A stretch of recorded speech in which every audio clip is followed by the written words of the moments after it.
What's good, everybody? My name is Sweat, and we're back talking fantasy football round 1 of the playoffs. My lady did it. She advanced to the second round off of a massive week from her team. She ended up with 198 points, almost 200, and her opponent also had a great week. He ended up with 170 points. So this week actually came down to the end. It came down to the Sunday night game and the Monday night. She was down, I believe, 6-7 points going into the Sunday night football game, but she still had Zach Charbonnet. But her opponent's defense had Green Bay, and then she also had Atlanta's defense on Monday night, which also had a great game because the Raiders are just not a good team. We know that. But in the end, she got the win. That's all that matters. She had a massive game from Josh Allen, of course. He had 45 points. Malik Neighbors, 24. Brian Thomas Jr., 33. Her down player of the week was actually Derrick Henry. I thought he was going to have a massive game going against just a bad team in the Giants. She also had Charbonnet, like I mentioned. He scored a touchdown, I believe, in the fourth quarter, which made up for his, bad game. He ended up with 14. Sam Laporta, 18. Dowdle, 17. And as I mentioned earlier, Atlanta's defense did well. They ended up with 20. So just a massive week from her. And I hope it continues into next week. Starting off with the Thursday night game, Rams and Niners. This was an ugly game. It was raining the whole time. It was cold. It was slippery. Nobody scored a touchdown. It ended with 6 field goals. The Rams got 4. The Niners got 2. But if you're a Cooper Kupp owner, you must be sick if you lost because he ended up with 0 points. But if you happen to, get lucky and make it to the next round, you obviously got to start him. He's too good not to start. As far as the Niners go, you still got to start their main guys moving forward. I think they're going to have a bounce back week. They are playing the Dolphins, who usually put up a decent amount of points. But like I said, Isaac Guerrero, he came back on a short week, even though he got injured the previous week.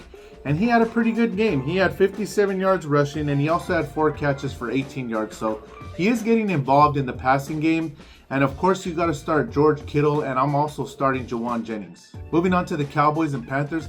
The Cowboys' 2 main guys on offense got it done again this week. Rico Dowdle had a big game, 25 carries for 149 yards, and CeeDee Lamb, 9 catches for 116 yards and a touchdown. Obviously, moving forward, you got to start both these guys. And as far as the Panthers go, they had a down week. Adam Thielen only had 5 catches for 51 yards. And Chuba only had 32 yards rushing and 4 catches for 17 yards. So not a good week for anybody except for their second receiver. Jalen Coker had 4 catches for 110 yards and 1 touchdown. Like I always say, if you're hurting at that second or third wide receiver spot or the flex spot, give this guy a look this week. Moving on to the Chiefs and Browns. Pat Mahomes got hurt. He has a high ankle sprain. He's considered day-to-day, so just keep an eye on that situation. Definitely make sure you have a backup quarterback ready to go in case he doesn't play. Or even if he does, you still might want to start your other quarterback, because he's not going to be 100%. As far as their running backs go, it's tough to start either one of them, Hunt and Pacheco, because they're both getting an equal amount of playing time. So if you're in a tough spot, you got to start them. But if not, don't feel bad benching them. And as far as their receivers go, I'm still starting Worthy, Hopkins, and Kelsey. As far as the Browns go, Jameis Winston got benched. He didn't have a good game. 146 yards passing, 0 touchdowns, and 3 interceptions. And he also got sacked 5 times. So Dorian Thompson-Robinson came in and finished the game off. But moving forward next week, and if you make it to the championship round, I'm still starting Jerry Jeudy no matter who the quarterback is. And you have to give Jerome Ford a look in case you're hurting at the flex spot or your RB spot. Maybe you can pick him up off the waivers, or maybe you already have him on your bench because Nick Chubb broke his foot and he's out for the remainder of the season. Moving on to the Dolphins and Texans. The Dolphins had a bad week this week. Tua threw 3 interceptions and he also got sacked 3 times. So I would strongly consider benching him this week. They are playing the Niners. They got to travel all the way to the West Coast. But I'm still starting A-Chain, Tyreek, and Jonnu Smith. And I would strongly consider benching Waddle. As far as the Texans go, with it being crunch time coming down to the last 2 weeks, there's only 2 guys I'm starting on this team. That's Joe Mixon and Nico Collins. Moving on to the Bengals and Titans. You got to start all these guys from the Bengals. We know that. Joe Burrow's always going to be up towards the 300-yard passing range. He had 271 this week with 3 touchdowns. Yes, he did have 2 interceptions, but I'm still starting him with confidence every week, as well as Chase Brown, who had a massive game, and Jamar Chase and T. Higgins as well. And as far as the Titans go, this whole team is just tricky. The only person I would start with confidence is Tony Pollard. However, if you do have to start a wide receiver, it's obviously Calvin Ridley. He did only have 3 catches for 41 yards, but what a disappointing season for him, because I feel like he has the potential to have big games, somewhere in the range of, 7-8 catches to 100 yards and a touchdown every week. But he's just been up and down, obviously more down all year. Start him with caution. But Tajay Spears had a massive game, 6 catches, 87 yards and a touchdown. And obviously he does get a few carries, but it just seems like the Titans are always playing from behind because we know they're not a very good team. So I would consider putting him in your flex position. Moving on to Washington and New Orleans. We know Jaden Daniels is a must start. He's been a great quarterback all year, especially for it being his rookie season. He had 226 yards passing, 2 touchdowns, and he also had 11 carries for 66 yards. So he's definitely a must start, as well as Brian Robinson. He's their workhorse. He had 21 carries for 65 yards, and he also had 3 catches for 22 yards. So start him every week. And the only other starter is obviously Terry McLaurin. As far as the Saints go, Alvin Kamara got hurt. You definitely have to go after Kendre Miller off the waivers this week if you don't have him on your bench. And I think that might be it as far as starters go. Their quarterbacks are just not consistent enough. They put in their second and third string, Rattler and Hayner. Their receivers, I'm not even sure if you should start any of these guys based off of their quarterback situation. Valdez-Scantling did have 2 catches for 64 yards, so we know he has the potential to have that big play. But Foster Moreau was the only other one worth noting. 4 catches, 39 yards, and a touchdown. But I just feel like you just never know who's going to have that decent game. Jawan Johnson, Dante Pettis, Valdez-Scantling. If I'm staying away from this team other than the running backs. Moving on to the Jets and Jags. The Jets actually had a good game. Aaron Rodgers had 289 yards passing, 3 touchdowns, no interceptions. And Breece Hall went 9 for 30 with a touchdown, and he also had 2 catches for 21 yards. So we know that Hall, Devontae Adams, and Garrett Wilson's are your must-starts. As far as the Jags go, Mac Jones actually had an all-right game. 294 yards passing, 2 touchdowns. He did have 2 interceptions, but he had that ugly one at the end of the game, which he should have never threw. And as far as the running backs go, I'm still not starting either one of these guys, ETN or Bigsby.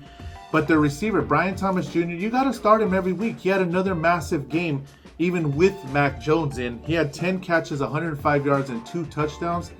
And keep an eye on their tight end. He was also a top waiver pickup this past week due to Evan Ingram being out. The tight end, Brenton Strange, he had 11 catches for 73 yards. I would pick him up and consider starting him, even if you have to go double tight ends this week. Moving on to the Ravens and Giants. The Ravens smashed on the Giants like we knew they would. Derrick Henry did have an off game. He only had 67 yards rushing on 14 carries, but you still got to start him moving forward.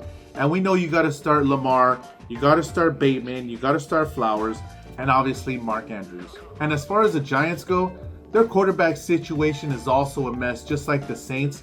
Tommy DeVito came in. He left the game early due to injury. Tim Boyle came and finished the game off. But the only one I'm starting with confidence on this team is Malik Neighbors. Moving on to the Steelers and Eagles. I know the Steelers had a bad week, but I'm still starting Najee Harris moving forward, as well as Pat Freiermuth. And you got to give Calvin Austin a look. With George Pickens out, Mike Williams ain't cutting it.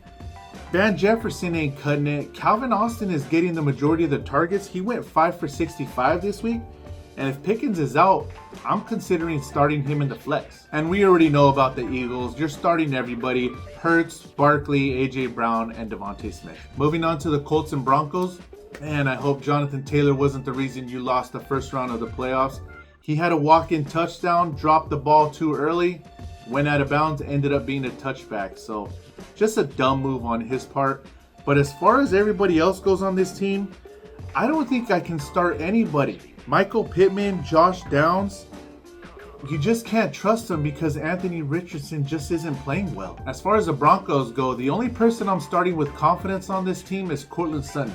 I know I've been hyping up Bo Nix all year, but when it comes down to the playoffs, it's crunch time. So he still has that potential to be a dual threat quarterback and get you your rushing yards. So they are playing the Chargers this week on Thursday Night Football. If you don't have a better option, go ahead and start him. Moving on to the Bucs and Chargers. The Bucs had a massive game. They blew out the Chargers on the road. Baker Mayfield, 288 yards passing, 4 touchdowns, 1 interception. I'm starting him with confidence for these last 2 weeks. And Bucky Irving came back from injury. 15 carries, 117 yards. And Rachaad White, 15 for 64. I'm still starting both of these guys as well. And Mike Evans, massive day. 9 catches, 159 yards, 2 touchdowns.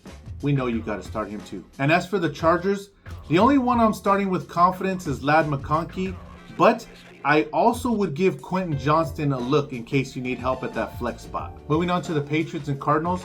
As far as the Patriots go, I'm not sure if I'm starting anybody on this team. Ramondre Stevenson has the ability to have big games, but he just hasn't been having them. He only went 13 for 69, and he only had 1 catch for 16 yards. But if you got to start him with caution. And also, the only other one I would consider is Hunter Henry. He only went 4 for 25 in this game, but we know he also has the ability to have, decent to big games. And as far as the Cardinals go, there's 3 players that I'm starting: Kyler Murray, James Conner, and Trey McBride. Moving on to the game of the week, Bills and Lions.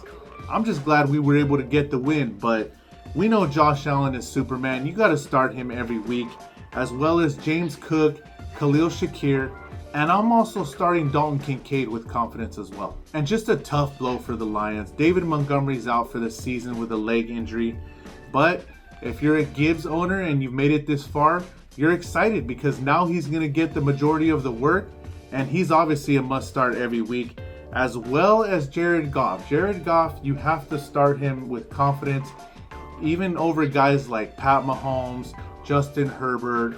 He's a must start, as well as we know about St. Brown and Sam Laporta, but I'm also starting Jameson Williams with confidence as well. And just one side note for the Lions, Tim Patrick is their 3rd wide receiver. He's been doing well lately. He's had back-to-back big weeks. He went 4 for 30 and another touchdown this week. I would consider picking him up as I'm calling it a sleeper, but as if you don't have anybody better for a flex, or if you play in a league with 3 wide receivers, I'm picking him up and starting him. Moving on to the Sunday night game, Packers and Seahawks. Jordan Love had a pretty good game. 229 yards passing, 2 touchdowns, no interceptions. But we know Josh Jacobs is a must start moving forward, as well as Christian Watson. And I'm also starting Jaden Reed. They both have the potential to have big play, and just one play can get you, we already know it can get you over 10 points. So I'm starting both of those guys. And tough blow for Seattle. Geno Smith went down with an injury. Sam Howell came in, didn't play very well.